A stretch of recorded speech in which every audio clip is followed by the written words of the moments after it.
abrir un poco más el tema, ¿ya? Las cuestiones políticas y de representación. La conferencia va a estar a cargo de Evelyn de Licur. Ella es magíster por la Sorbona en Historia. Su tesis fue El mito de Leguía, imágenes y poder bajo el diseño.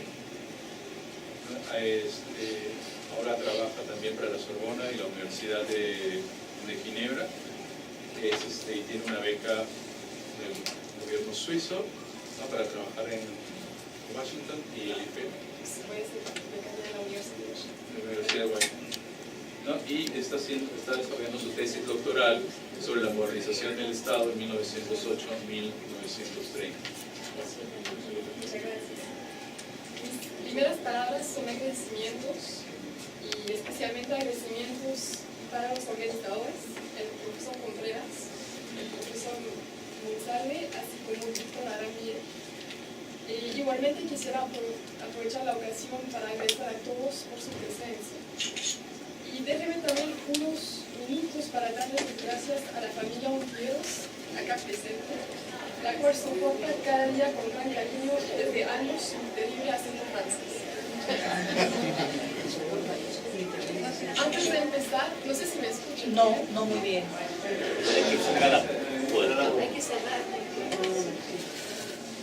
Creo que antes de empezar es necesario situar un poquito el contexto en el que fue escrito este artículo que les voy a presentar hoy en día, ya que lo presenté por primera vez en junio último en un coloquio que organicé con los historiadores Daniel Iglesias y también Juan José de Llaneira, y titulado Discontinuidades y rupturas de la historia política en el Perú.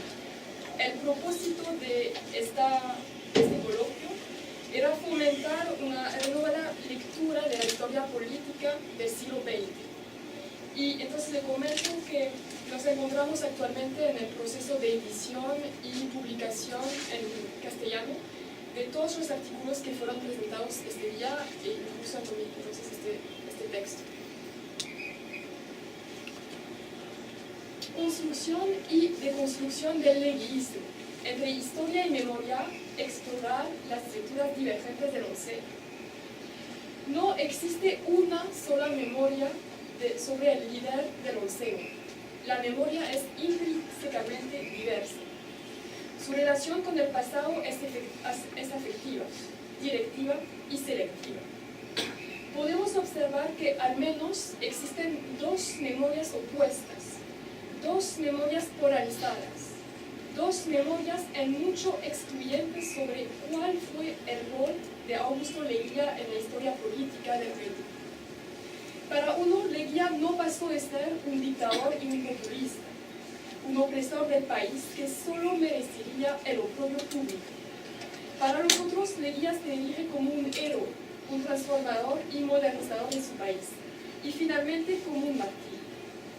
Mientras estas dos memorias, que parecieran irreconciliables, continúan coexistiendo en el Perú en la actualidad, la verdad es que los trabajos históricos no abundan, no son muchos. Leguía es todavía una figura explorada de manera insuficiente por los historiadores. Es como si la historia cierta quisiera dejarse de un lado y nos conformáramos con las memorias polarizantes. Pareciera pues que la memoria ha confiscado a la historia, que la memoria se ha superpuesto sobre la historia. ¿Cómo se puede explicar esto? Para responder a esta pregunta, voy a organizar mi presentación en tres partes. La primera consistirá en un balance historiográfico sobre el leguismo. En la segunda voy a analizar el conflicto entre las diferentes memorias del oncenio y su peso en la manera de escribir la historia de este periodo. Y por último voy a terminar proponiendo pistas metodológicas para desarrollar una historia renovada del oncenio. Retos historiográficos. La mayoría de los estudios sobre Leguía se focalizan sobre todo en el periodo del oncenio. Poco se sabe todavía, por ejemplo, de su primer periodo presidencial, entre 1908 y 1912. Sin embargo, a pesar de su longevidad excepcional en la historia política peruana, la patria nueva queda analizada de manera muy sucinta en la historiografía. Y como lo hizo notar el historiador Paulo Drino en un artículo recién publicado, sí, existe un consenso dentro de la comunidad científica para interpretar la patria nueva como un momento clave de la historia republicana contemporánea. Los años 20 conocen el surgimiento de nuevas fuerzas políticas y sociales en la política nacional. Pero se puede observar que en muchos casos el onceño sirve más bien como tela de fondo al estudio de la evolución de esos procesos políticos, económicos, sociales e incluso también culturales. En un artículo publicado en 1994, Matej Rurowski subraya además cómo, cito, el onceño de Leguía continúa siendo un periodo de mitos, de opiniones polarizadas e incluso de especulaciones oportunistas. Esto se debe en parte a que el onceño se analiza primordialmente como un periodo de transición en la historia política peruana.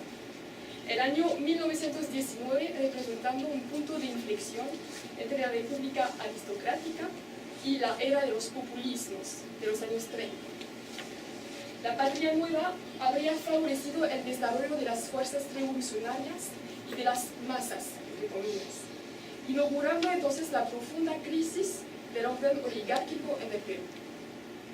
En su obra The Modern History of Peru, publicada en 1967, el historiador Frederick Pike muestra cómo la exclusión efectiva de los partidos políticos de izquierda bajo el onceño habría contribuido en los años 1930-33 al surgimiento de, cito, una nueva generación de revolucionarios, quienes habían sido marginalizados hasta la fecha y ansiosos por destruir todo para reconstruir después.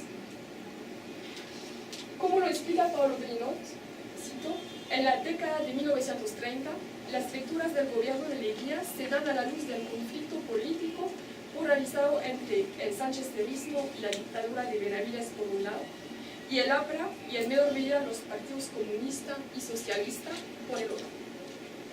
Esta articulación entre el leguismo y el desenvolvimiento del APRA al principio de los años 30 interesó especialmente a los historiadores.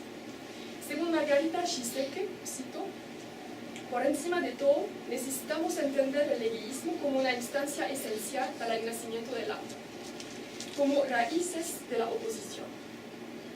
En su obra magistral sobre el análisis de los orígenes del APRA, publicada en 1974, Peter Krahen observa también el onceño como un momento decisivo de modernización, tanto económica como política.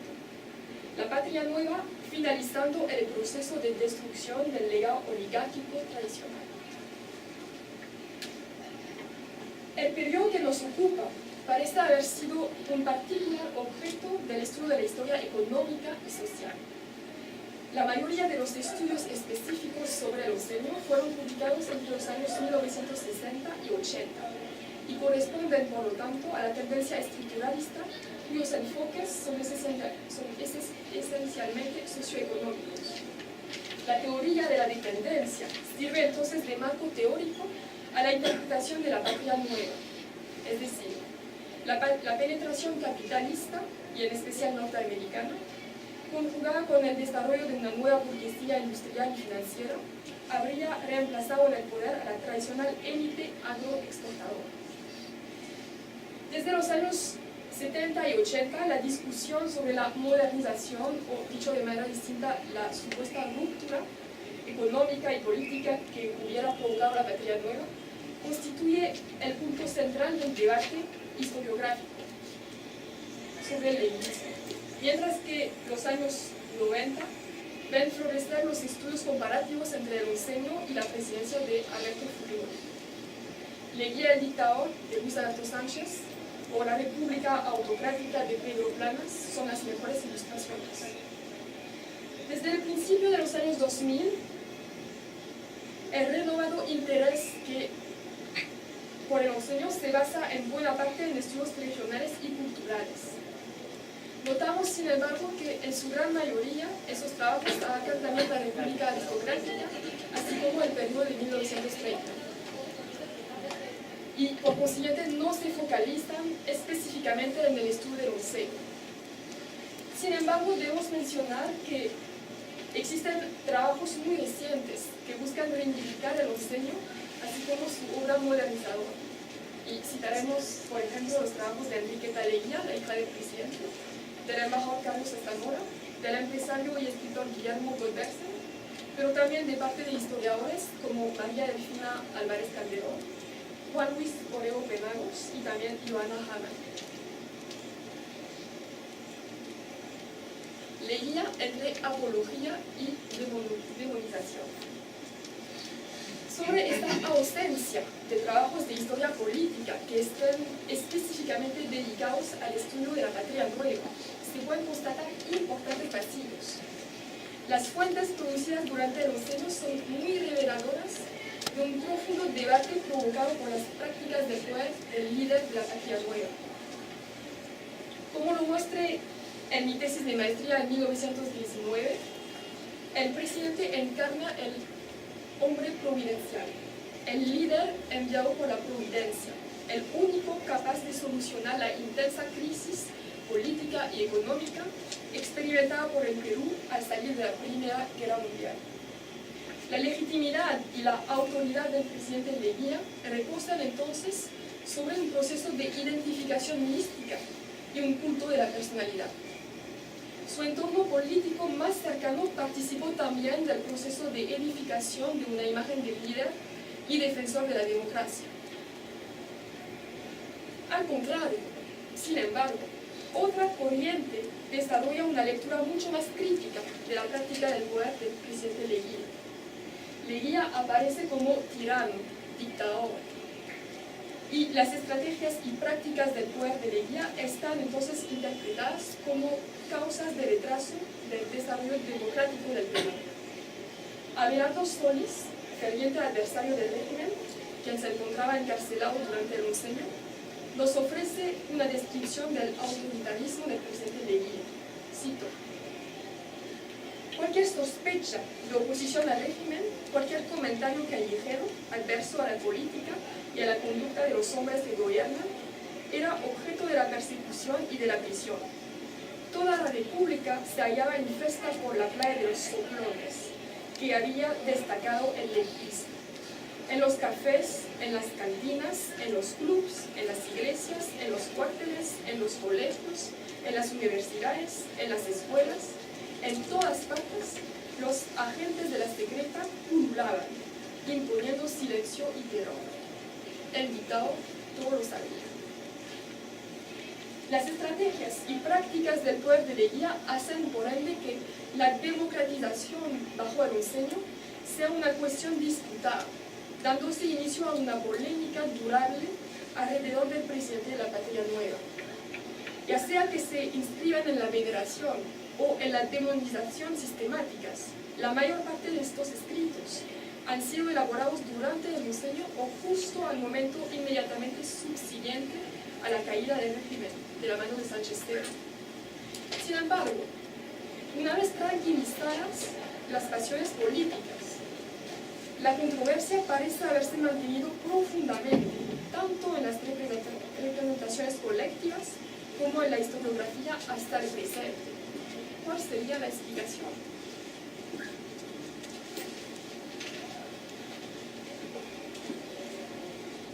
El onceño o la división de las memorias. ¿De qué fuente disponemos para escribir la historia del leguismo? El método crítico se basa en un conocimiento a través de las huellas, las cuales guían al historiador en su análisis de los hechos históricos. Sin embargo, los archivos del Perú presentan verdaderos obstáculos para el investigador. Las dificultades son varias y creo que muchos acá conocen esos obstáculos. Entre otras, citaremos los problemas de clasificación, un conocimiento demasiado aproximativo de los archivos de parte de los empleados. Muchos documentos son muy difíciles de encontrar y en muchos casos hay que admitir que sin duda se han perdido. Otra dificultad, al día de hoy, no todos los archivos administrativos se han trasladado al Archivo General de la Nación. Eso implica que el historiador debe ir a consultar directamente los documentos conservados por los diferentes ministerios. Y esa gran dispersión de la documentación obliga, por lo tanto, a reflexionar sobre el gobierno peruano y sobre en qué medida sus políticas facilitan la reconstitución de las huellas del leguismo. Además, se puede observar que la Biblioteca Nacional del Perú, que ha clasificado una parte de sus archivos en fondos presidenciales, no conserva de manera individual ningún fondo leguía.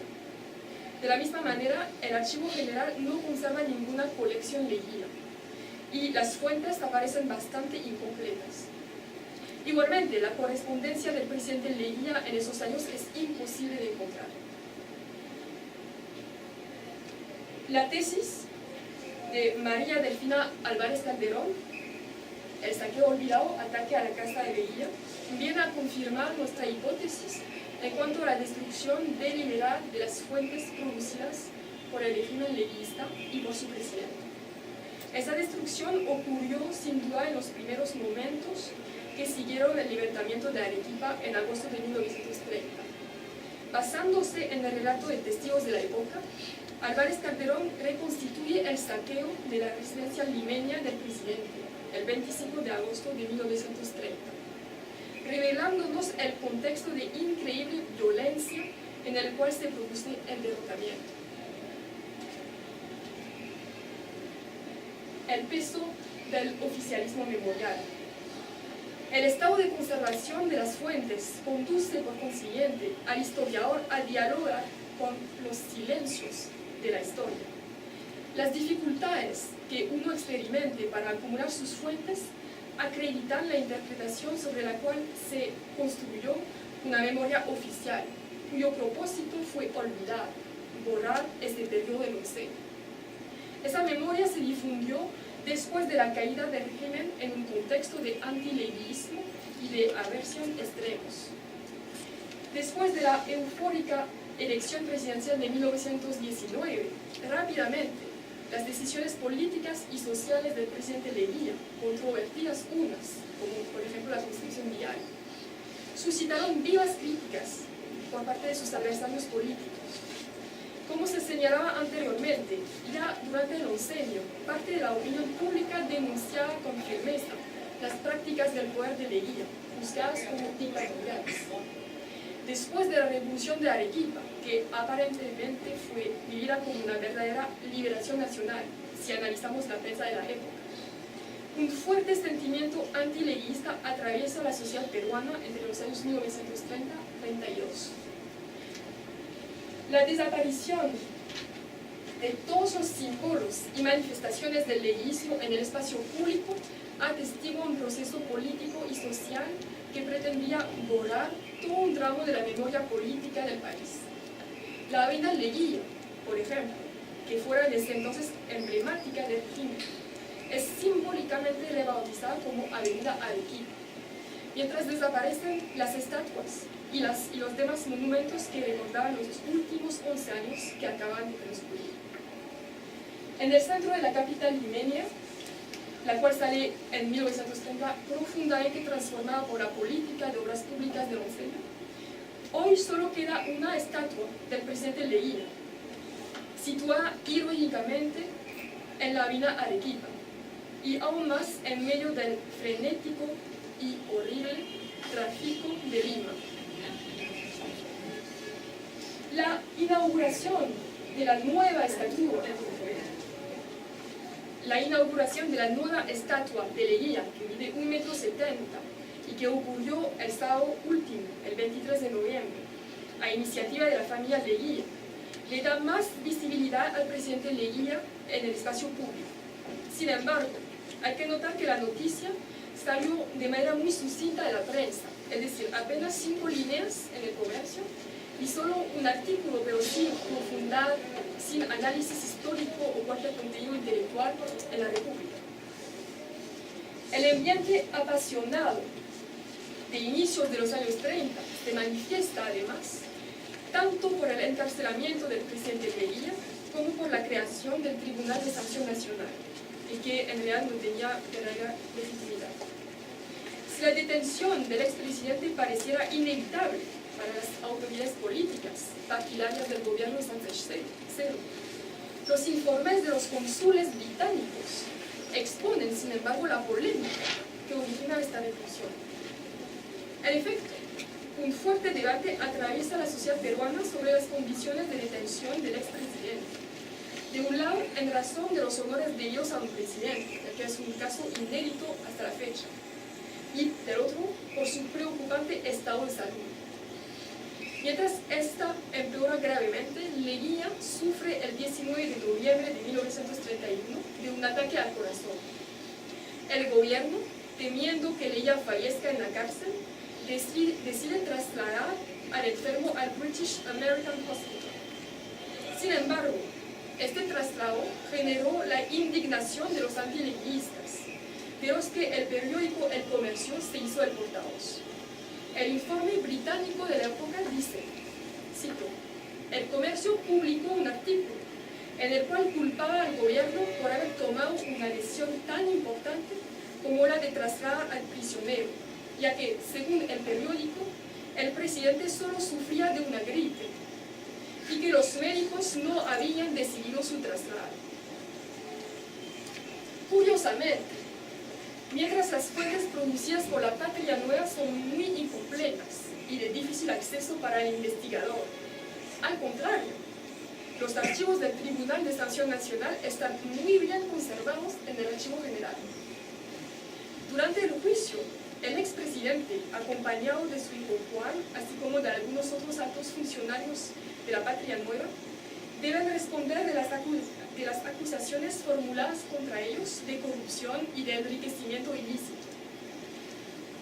Sin embargo, la muerte del presidente Leguía el 6 de febrero de 1932, antes de que termine el proceso, no permitirá a la justicia peruana enunciar su sentencia oficial. Todos esos elementos favorecieron, por consiguiente, la formulación de una leyenda negra del leguismo que se arraiga en los años 30 y que se consolidó en las décadas siguientes bajo la pluma de historiadores como, por ejemplo, Jorge Lassalle.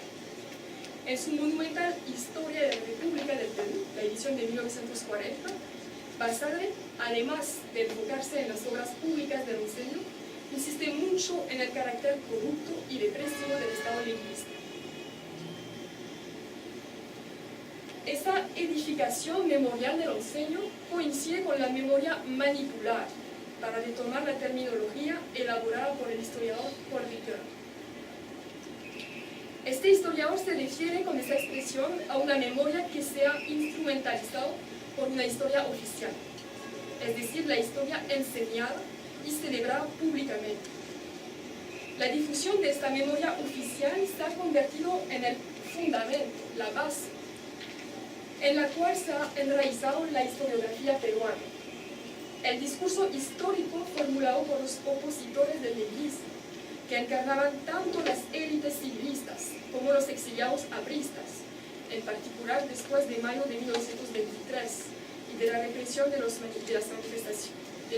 manifestaciones estudiantiles, lo que marcó el viraje autoritario del régimen y el exilio de Aya de la Torre. Entonces ha contribuido a enraizar la imagen de un régimen autoritario, corrupto y populista de derecha.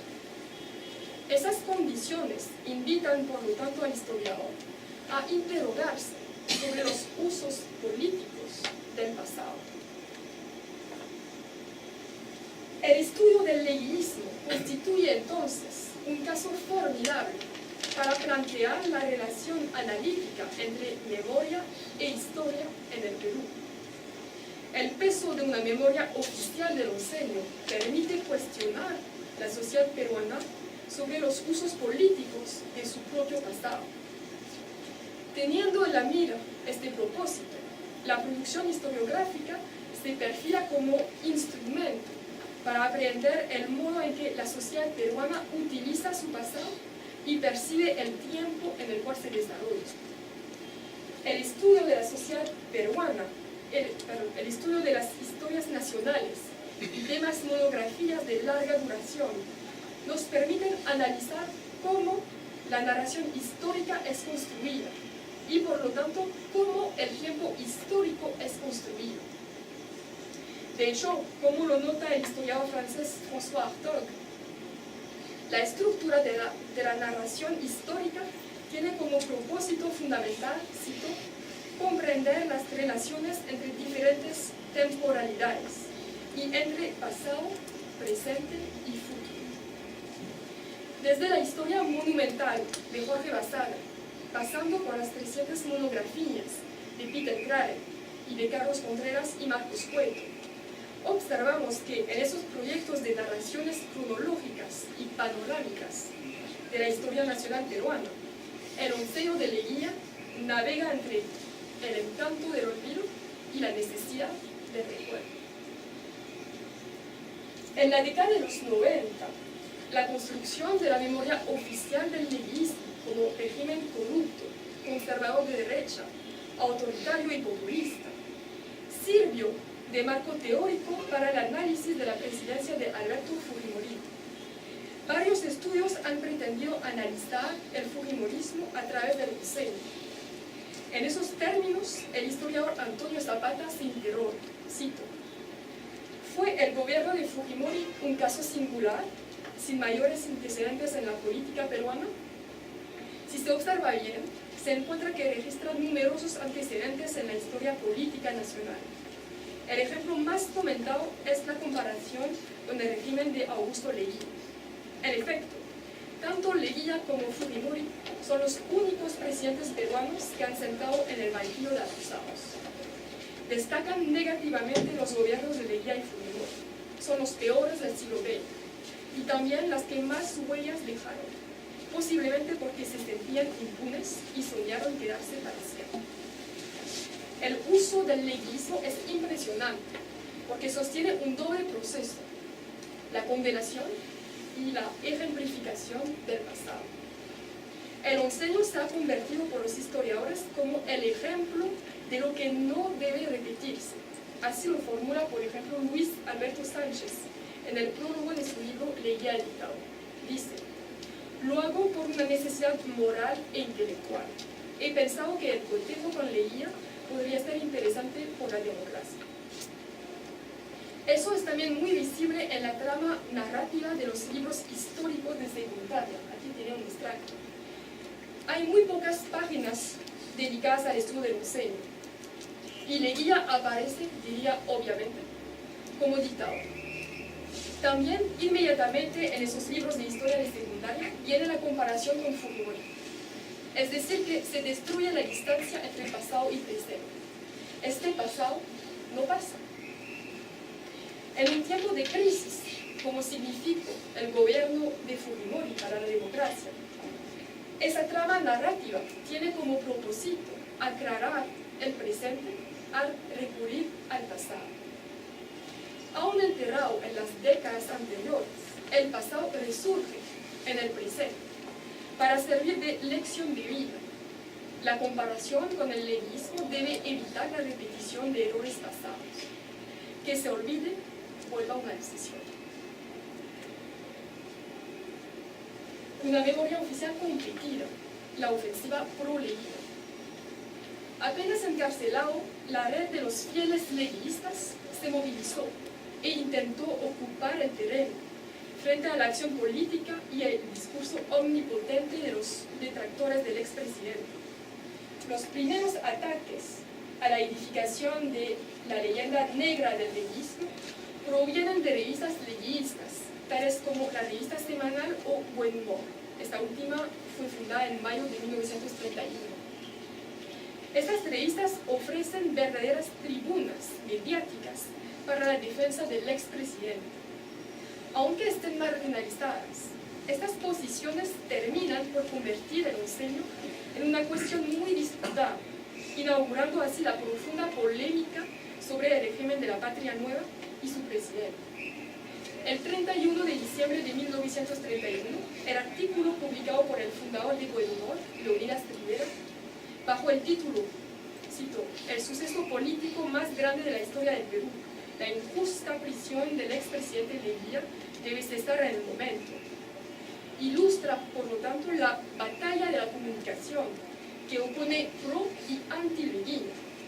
principios de los años 30.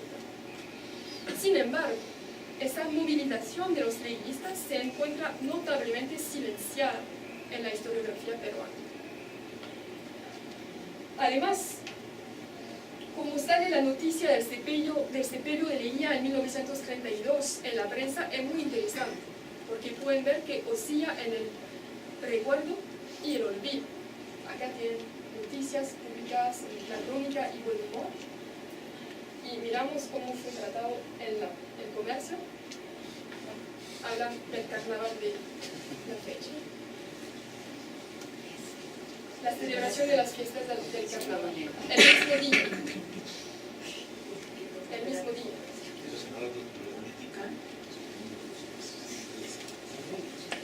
En 1934, Víctor Larco Herrera, ferviente admirador del presidente Leguía, recuerda la importante obra de infraestructuras y de seguridad pública heredada del Rosello, elevando definitivamente al presidente de la Patria Nueva como arquitecto de la modernidad y edificador del progreso nacional.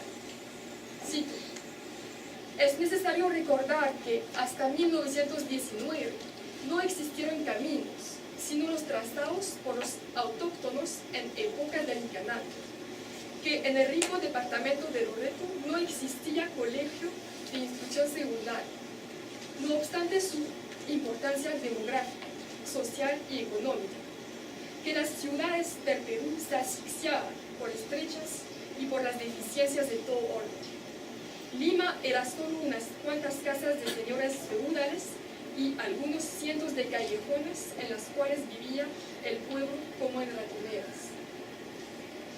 A diferencia de la imagen construida a posteriori de una sociedad peruana actuando como un bloque monolítico antileguista, parece más bien que la sociedad peruana está todavía lejos de hallar un consenso en cuanto a su relación con el leguismo. Inmediatamente después de la caída del régimen, la irrupción de esa lectura concurrente del Rosello por parte de los partidarios del expresidente rompe la univocidad del oficialismo memorial y traza la división que vendrá a radicalizarse en las décadas siguientes. La revista Buen Humor, cuya publicación continuará hasta la década de los 60, se dedica con gran regularidad a la conmemoración de los hechos más importantes del leguismo. El 6 de febrero de 1940, en su portada dedicada al 8º aniversario de la muerte de Leguía, la revista expresa con determinación su voluntad de rehabilitar al presidente caído. Cito: muerto Leguía, no era posible suponer que nuestra memorable campaña por la rehabilitación de su memoria tuviese sabor de revuelta, dado que nuestro leguismo fue y es puramente romántico, lírico, sentimental. Sin embargo, y a pesar de que no hubimos contrariado ninguna prescripción constitucional, fuimos perseguidos, encarcelados, desterrados. Para muchas personas Leguía fue un monstruo. Está bien. Para nosotros no. También está bien. El 6 de febrero de 1957, el traslado de los restos mortales de Leguía del cementerio británico de Bellavista al cementerio general del presbítero Maestro es vivido por los partidarios leguistas como el desenlace de su campaña de redención. La puesta en escena del desfile funerario, se trata de una marcha silenciosa, nos revela la fuerte religiosidad que se desprende de la construcción de la memoria del leguismo por los fieles de la Patria Nueva. Encontrando su inspiración en la concepción cristiana del tiempo, así como en el esquema de la Trinidad, el éxito, el calvario y la apótesis constituyen entonces los tres momentos sucesivos de la vida del presidente Leguía. Su culminación en la fulgurante etapa de la inmortalidad acaba con elevar a Leguía como mártir de la historia. Como símbolo de esta perseverancia hasta el día de la reconquista de la memoria leguista frente al oficialismo memorial. El 8 de agosto de 1993, el Jockey Club del Perú rinde homenaje al presidente de la Patria Nueva. Ese día, al hipódromo de Monterrico, el Gran Premio Augusto Leguía fue remitido al ganador en presencia de Alberto Fujimori. Desde entonces, homenajes y temas, conmemoraciones se han perseguido, tanto como la empresa de reivindicación del expresidente, en especial bajo la pluma de Enriqueta Leguía.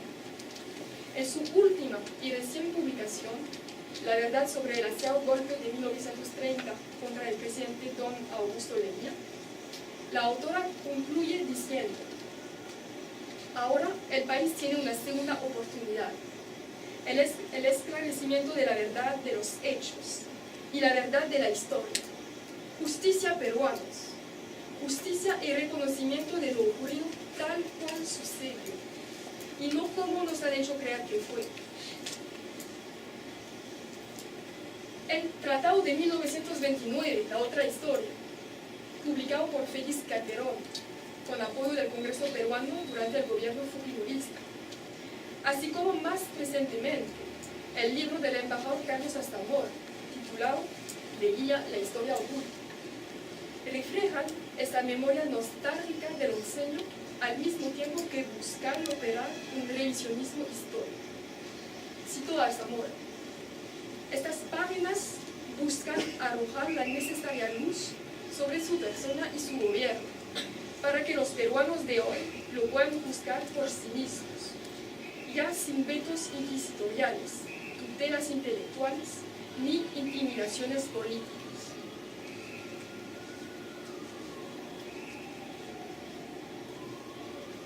Entonces, con lo que acabo de decir, ¿cómo hacemos nosotros historiadores para escribir la historia del leguismo sin esas pasiones? Eso va a ser el objetivo de mi tercera y última parte.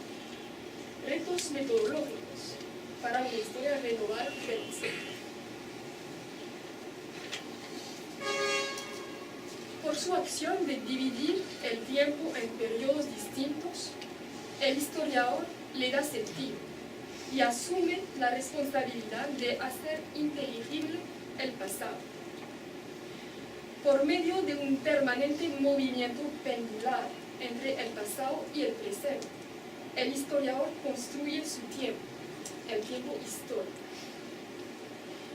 En tanto que matrices de la escritura histórica, las memorias, que sean del ámbito de una historia oficial o de un discurso más marginalizado, deben sin embargo comprobar el examen de una lectura crítica. Se trata aquí de plantear la función social del historiador frente a estas experiencias de la memoria. Con un trabajo crítico y contextualizado de los fenómenos memoriales, es posible superar una oposición estéril entre memoria e historia. En su actividad de reconstrucción del pasado, el reto para el historiador es, por lo tanto, reconciliar el tiempo de la memoria y el tiempo histórico. La memoria corresponde a una temporalidad simplificada. Su relación con el pasado es afectiva y directa. La memoria se conjuga en presente. En su movimiento pendular entre pasado y presente, le imputa al historiador practicar el deber de historia frente a este fenómeno transtemporal que representa la memoria, es decir, que mezcla y atraviesa los tiempos. Conviene cuestionar los usos políticos, sociales y culturales de las memorias construidas acerca del leguismo, así como repensar sus repercusiones en la producción histórica de las últimas décadas. El historiador del leguismo debe conseguir desliarse, de un lado, del proceso de mitificación del onceño y de su presidente, pero también desliarse, del otro lado, de la trama narrativa que hace de este periodo tan solo un punto de inflexión entre la república aristocrática y la era de los populistas. Una lectura renovada del leguismo debe, por lo tanto, acompañarse de un pensamiento crítico sobre la construcción histórica de los marcos temporales que soslayen la historiografía republicana peruana. Esta última se caracteriza por una visión demasiado lineal y cumulativa del tiempo. Carece de una trama narrativa explicativa. De hecho, el tiempo histórico aparece más bien construido como eventos en sucesión que como procesos continuos y discontinuos.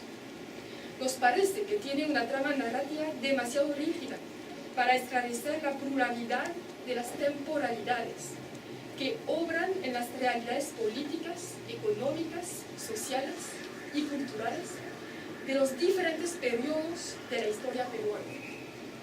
Esta coyuntura actual de la historiografía peruana impide cualquier reflexión sobre la historicidad, es decir, cómo una sociedad se relaciona y utiliza su propio pasado, así como impide aprehender los fenómenos de continuidades y discontinuidades de la historia política del país. Tampoco permite reflexionar mucho sobre los conceptos de revolución, de ruptura o de crisis. Una visión renovada del oncenio nos lleva, por lo tanto, a reconsiderar el régimen de la patria nueva, inscribiéndolo en la larga duración de la historia política peruana. Sin duda, dentro de las características de las estrategias y prácticas del poder del caudillo carismático que personifica Leguía durante el oncenio, podemos destacar una personalización del poder que no se basa en ningún partido político estructurado, sino al contrario en el clientelismo, la amplitud del fraude electoral, también un sufragio restringido, es decir, en otros términos, son elementos que sugieren la permanencia durante el oncenio de elementos característicos del funcionamiento tradicional de las sociedades latinoamericanas y de la cultura política andina del siglo XIX. Si nos basamos además en la interpretación dominante en la historiografía peruana, Leguía habría sido el primero en introducir prácticas del poder populistas en el Perú. Sin embargo, estudios muy recientes, como los de Natalia Sobrevilla sobre el caudillo Andrés de Santa Cruz o de Nils Jacobsen sobre Nicolás de Piero, han demostrado la existencia de estilos políticos populistas desde antaño. Igualmente, ¿qué habría que pensar entonces del paréntesis populista que encarna Guillermo Billinghurst entre los años 1912 y 1914?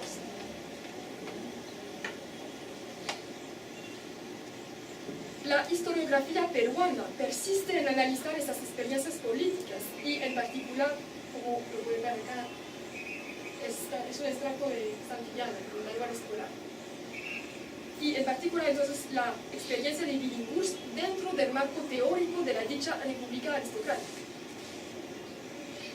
Todas esas pistas de reflexiones subrayan entonces la necesidad de repensar nuestra construcción del tiempo histórico, es decir, nuestra periodización.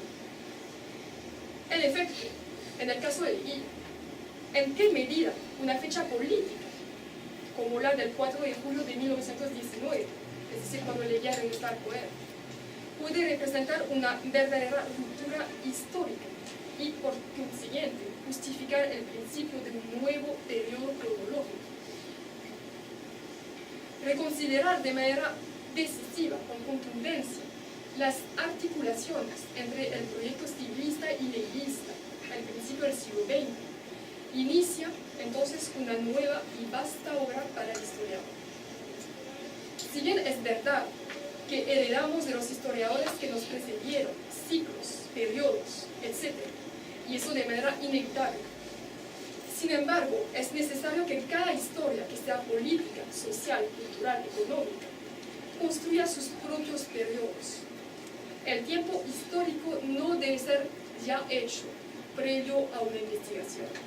Al contrario, cada historiador, dependiendo de su objeto de estudio, debe esforzarse por redefinir su tiempo y por formular su propia trama narrativa. Si nosotros, los historiadores, deseamos contribuir a la escritura de una historia política renovada del Perú, debemos entonces repensar nuestra materia prima, es decir, el tiempo. Debemos cuestionar los marcos temporales que solemos utilizar, aparentemente anodinos, pero que nos impiden, en realidad, aclarar las continuidades y discontinuidades de las realidades políticas y sociales del Perú del siglo XX.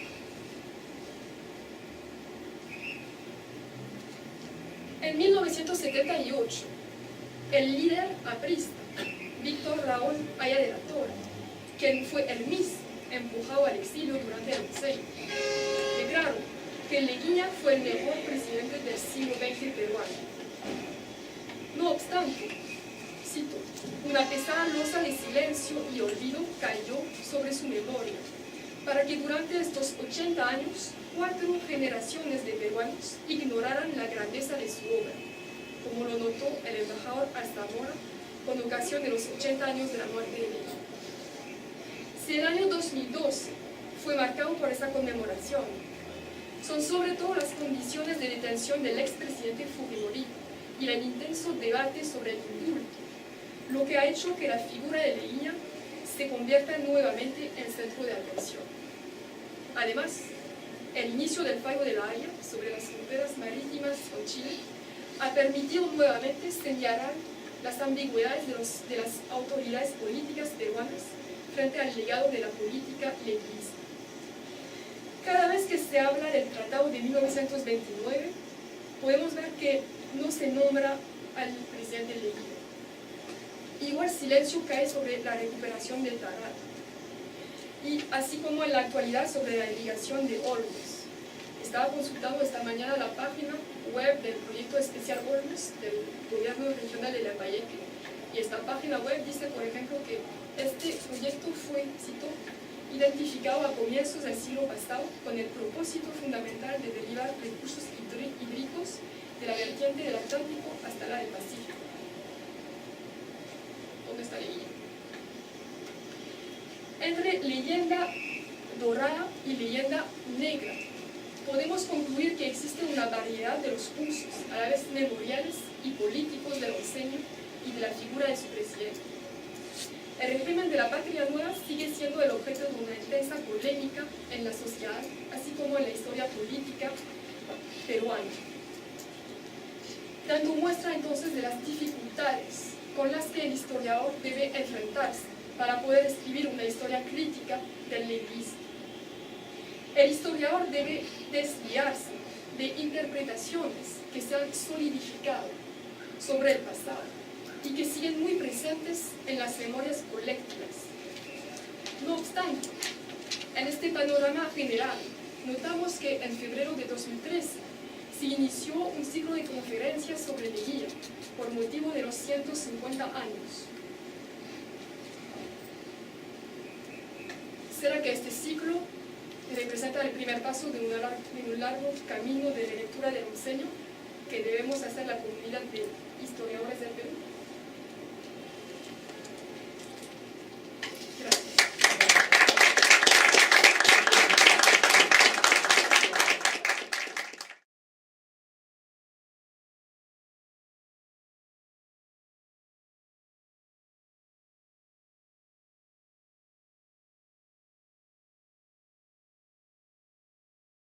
Gracias. Continúan coexistiendo en el Perú en la actualidad. La verdad es que los trabajos históricos no abundan, no son muchos. Leguía es todavía una figura explorada de manera insuficiente por los historiadores. Es como si la historia cierta quisiera dejarse de un lado y nos conformáramos con las memorias polarizantes. Pareciera pues que la memoria ha confiscado a la historia, que la memoria se ha superpuesto sobre la historia. ¿Cómo se puede explicar esto? Para responder a esta pregunta, voy a organizar mi presentación en 3 partes. La primera consistirá en un balance historiográfico sobre el leguismo. En la segunda voy a analizar el conflicto entre las diferentes memorias del onceño y su peso en la manera de escribir. Muy bien. Hay que cerrar. Creo que antes de empezar es necesario situar un poquito el contexto en el que fue escrito este artículo que les voy a presentar hoy en día, ya que lo presenté por primera vez en junio último en un coloquio que coorganicé con los historiadores Daniel Iglesias y también Juan José de Llaneira, y titulado Continuidades, Discontinuidades y Rupturas de la Historia Política en el Perú. El propósito de este coloquio era fomentar una renovada lectura de la historia política del siglo XX. Y entonces le comento que nos encontramos actualmente en el proceso de edición y publicación en castellano de todos los artículos que fueron presentados este día e incluso entonces este texto. Construcción y deconstrucción del leguismo. Entre historia y memoria, explorar las estructuras divergentes del once. No existe una sola memoria sobre el líder del onceno. La memoria es intrínsecamente diversa. Su relación con el pasado es afectiva, directiva y selectiva. Podemos observar que al menos existen dos memorias opuestas, dos memorias polarizadas, dos memorias en mucho excluyentes sobre cuál fue el rol de Augusto Leguía en la historia política del Perú. Para uno, Leguía no pasó de ser un dictador y un populista, un opresor del país que solo merecería el oprobio público. Para los otros, Leguía se erige como un héroe, un transformador y modernizador de su país, y finalmente como un mártir. Mientras estas dos memorias que parecieran irreconciliables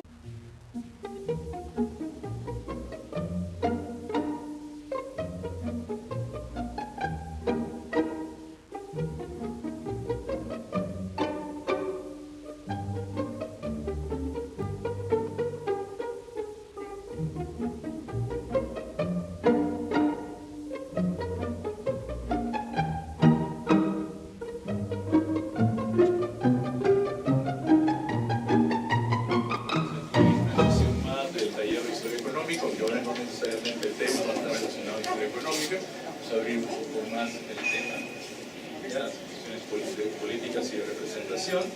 La conferencia va a estar a cargo de Obelín de Chicur. Ella es magíster por la Sorbona en Historia. Su tesis fue el mito de Leguía, imágenes y poder bajo el diseño. Ahora trabaja también para la Sorbona y la Universidad de Ginebra. Y tiene una beca del gobierno suizo, ¿no?, para trabajar en Washington y el IPE. la Universidad de Washington, ¿no? Y está desarrollando su tesis doctoral sobre la modernización del Estado en 1908 a 1930. Muchas gracias. Mis primeras palabras son agradecimientos, y especialmente agradecimientos para los organizadores, el profesor Contreras, el profesor González, así como Víctor Arambier.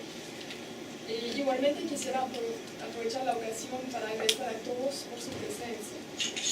Y déjenme también unos minutos para darles las gracias a la familia Ontiveros, acá presente, la cual soporta cada día con gran cariño desde años un terrible acento francés. Antes de empezar, no sé si me escuchan. No.